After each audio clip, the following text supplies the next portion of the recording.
Hello students, আমি Nitish sir. জ্ঞানজ্যোতি coaching সেন্টারের পক্ষ থেকে তোমাদের প্রত্যেককে জানাই স্বাগত।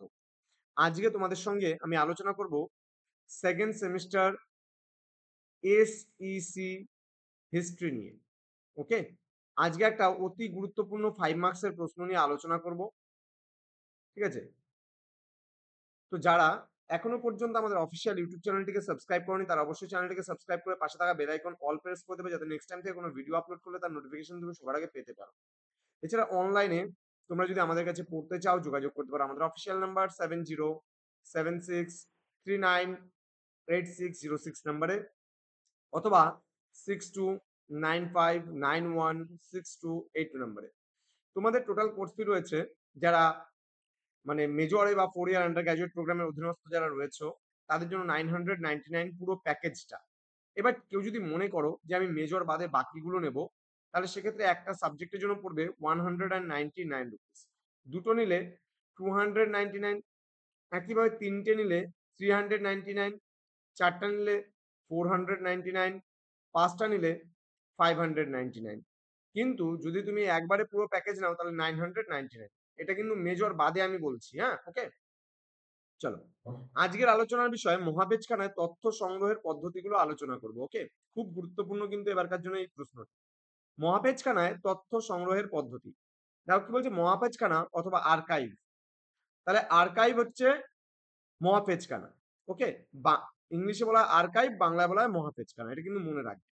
হলো ওই স্থান যেখানে মৌলিক এবং গুরুত্বপূর্ণ নথি, দলিল, সাক্ষাৎকার, কাগজপত্র, পুরস্কার এবং অন্যান্য ঐতিহাসিক সাক্ষাৎকারিক অথবা মূলতত্ত্ব সামগ্রী কিন্তু সংরক্ষিত থাকে।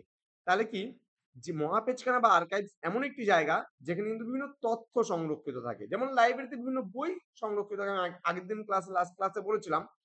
কিন্তু এই আর্কাইভস বা লেখাগারে কিন্তু আর্কাইভস বা লেখাগার বা মহাপেজখানা এক জিনিস। ওকে, তো এখানে কি কি থাকে? দলিল থাকে, বিভিন্ন গুরুত্বপূর্ণ নথি থাকে, সাক্ষাৎকারের বিভিন্ন নমুনা থাকে, কাগজপত্র বিভিন্ন ইম্পর্টেন্ট অবশ্যই, দরকারি কাগজপত্র, পুরস্কার হতে পারে, বিভিন্ন ঐতিহাসিক বিষয়বস্তু কিন্তু থাকে মহাপেজখানা, আর্কাইভস বা লেখাগারে। তো এই তথ্যগুলি সংরক্ষণ ও ব্যবহারের পদ্ধতি বিভিন্ন সংস্থা ও মহাপেজখানায় ভিন্নভাবে পরিচালিত হতে পারে।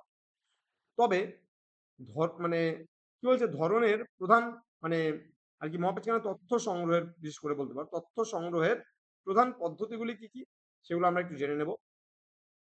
প্রথমত, মহাপেজখানা সংগ্রহগুলির সাংগঠনিক বিবরণীকরণ করা হয়। এটি তারিখ, সৃজনকাল, মৌলিক স্থান, বিষয়, সামগ্রিক ধরনের উল্লেখ রাখে। দ্বিতীয়ত বলা হয়েছে, সংগ্রহগুলি গ্রহণ এবং রেজিস্ট্রেশনের জন্য প্রকৃত পদক্ষেপ গ্রহণ করা হয়। এটি ব্যক্তিগত বা পেশাদার সংগঠনের পক্ষে একটি ফরমাল পদক্ষেপ হতে পারে। তৃতীয়ত বলছে, সংগ্রহগুলি প্রায় বাস্তবায়নের জন্য নির্দিষ্ট পরিস্থিতিতে সংরক্ষিত করা হয়। এটি আদর্শভাবে বৈশিষ্ট্যগুলি সংরক্ষণ করার জন্য ব্যবহার করা হয়, যেমন তাপমাত্রা, আর্দ্রতা, পরিস্থিতি এবং সংগ্রহের ধরন। নেক্সট, চতুর্থত, অনেক সময় অন্যান্য বিষয়ের মধ্যে মহাপেজখানার সামগ্রী ডিজিটাল রূপান্তরিত হয়, যাতে তারা দীর্ঘদিনের জন্য রক্ষা থাকে এবং সহজে অ্যাক্সেস করা যায়।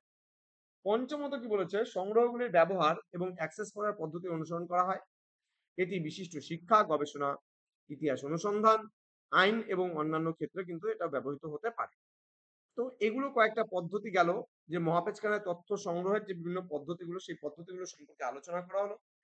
তো স্টুডেন্টস, তোমাদের প্রত্যেককে বলবো, আমাদের অফিসিয়াল যে ইউটিউব চ্যানেল রয়েছে নীলস নিভা, শিক্ষাগুরু বেঙ্গলি, এই সমস্ত চ্যানেলে তোমরা ভিজিট করতে পারো।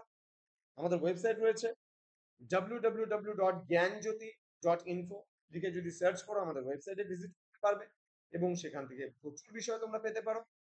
আমাদের কোনো কোয়ারিজ থাকলে তোমরা আমাদের যোগাযোগ করতে পারো এই নাম্বারে। তোমাদের উজ্জ্বল ভবিষ্যৎ গড়ে তুলবো আমরা, এটাই আমাদের মূল প্রতিশ্রুতি। তো ভিডিওটি শেয়ার করো ভালো লাগলে। তোমাদের পরবর্তীতে কোন ক্লাসের প্রয়োজন সেটাও কিন্তু আমায় অবশ্যই কমেন্ট বক্সে কমেন্ট করে জানাও। দেখা হচ্ছে পরবর্তী ক্লাসে। তোমরা প্রত্যেকে ভালো থেকো, সুস্থ থেকো। Thank you so much, thanks for watching. After all, thank you.